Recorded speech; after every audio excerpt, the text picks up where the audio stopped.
Hello, everybody, and welcome back to Wicked. Um, it has been a few months since I have posted. Life just got really crazy, and whenever I had energy, I put it towards Sinister. But in 2025, I want to change that around.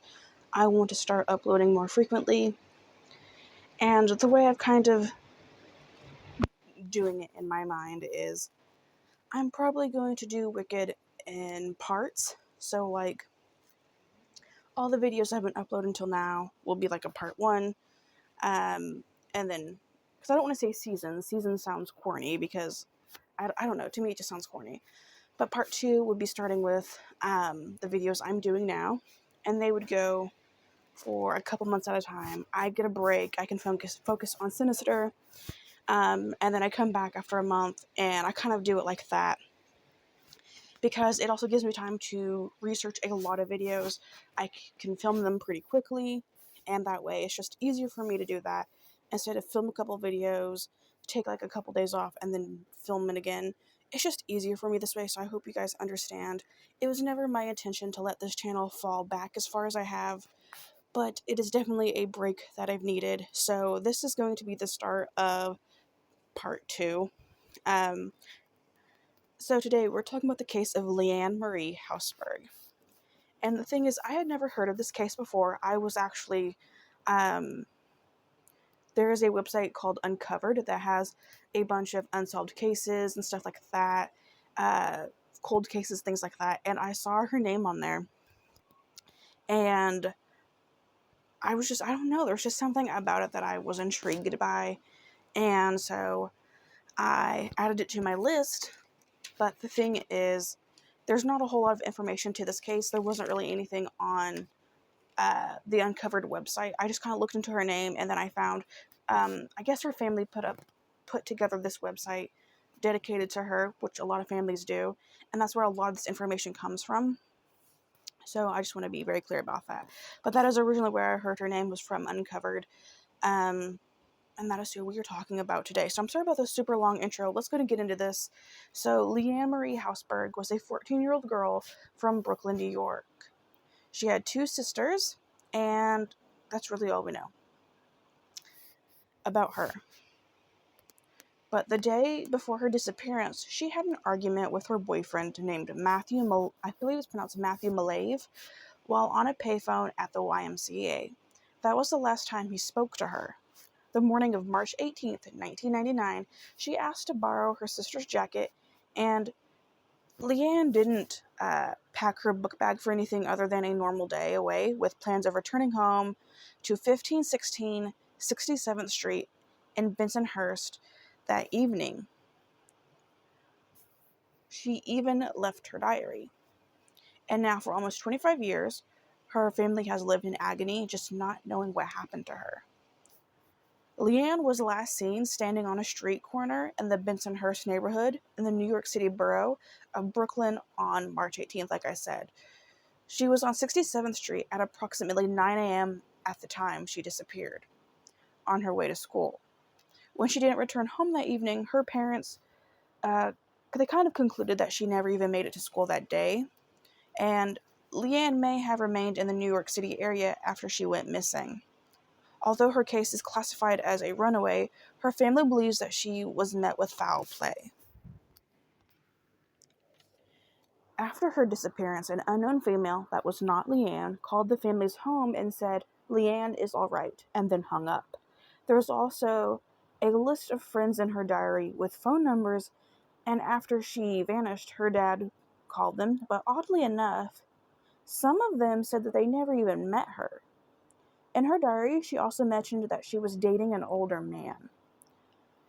Going back to the morning she disappeared, at 6:04 a.m. on March 18th, a call was made from Leanne's home to Bruin's Transportation, where her cab arrived at 10:07 a.m. The cab driver then called the cell of an 19-year-old male who Leanne had previously met at a party. Could this be the older guy? The male denied speaking to Leanne that day or taking a call from the cab driver.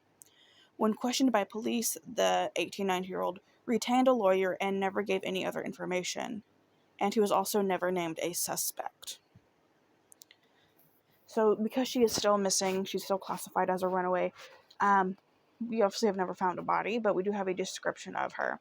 So she was 14 at the time, and she would be in her 40s now. She was about 5'4", 120 to 150 pounds. Last seen in a red and black bubble jacket, a blue t-shirt, jeans, blue Timberland work boots, black earrings with embedded white stones, and carrying a black wallet or purse. She had brown hair and brown eyes, and a scar on her right cheek. She also had pierced ears. Anybody with any information is urged to contact the NYPD at 212-473-2042. And that is all that I could find about the case of Leanne Marie Hausberg. So it seems very like, okay, she just went missing, and then you get hit with the phone call. A random unknown female, Leanne is alright. And then in her diary, her father finds a list of friends. I don't know if we could call them friends because of what I just told you. A list of friends with phone numbers. He calls them, and some of them say they don't even know her. Of course, they could be lying. It could always be that they heard something, or they know something, or they're scared to say anything. And so they say, oh, I don't know her. I never met her. But it's just weird. How would she have these names and phone numbers if she didn't know who they were? Like, what is that about? Like, who was she hanging out around that her family didn't know about? And then saying that she was dating an older man. I don't know how old Matthew Malave was, but we can only assume that it wasn't him, because she was 14, so I can only assume that maybe he was around her age, maybe a year or so older than her. But her dating an older man is quite concerning, especially when her cab arrives at 10:07 a.m. He called the cell phone that is linked to an 18 to 19-year-old male, who she met at a party, and he's just like, I don't know her, never talked to her, don't know what this is about. And when I saw that he was an 18 and 19-year-old male, clearly of age, much older than her, I just kind of was like, could this be the older guy? Like, clearly, if let's say it is him, for one thing, she's 14 years old. That is clearly illegal. That is creepy. He's not going to fess up to dating a 14-year-old. But also, that 14-year-old is now missing. It could look like he did something to her. It could also be that maybe he could have actually done something to her, and he doesn't want to be linked to it in any sort of way. But she clearly knows him. Like, she used that phone number to call a cab. So it makes me wonder, like, why did she use that number to call the cab? I don't know. It's so weird. But I really wish that, I know he retained a lawyer, but I really wish the police would have, I'm not saying they didn't, maybe they did, look into this male a little bit more, maybe even release his name so that other people could do some digging. I don't know. I feel like they really could have had something there. But let me know your guys' thoughts down below. Do you think it could have been this 18, 19-year-old person? What do you think the phone numbers and her diary mean? Like, do you think that they're friends that know something and they don't want to speak up? Let me know your thoughts down below, like always. Thank you so much for listening to Leanne's story, and I will see you guys very soon. Bye, guys.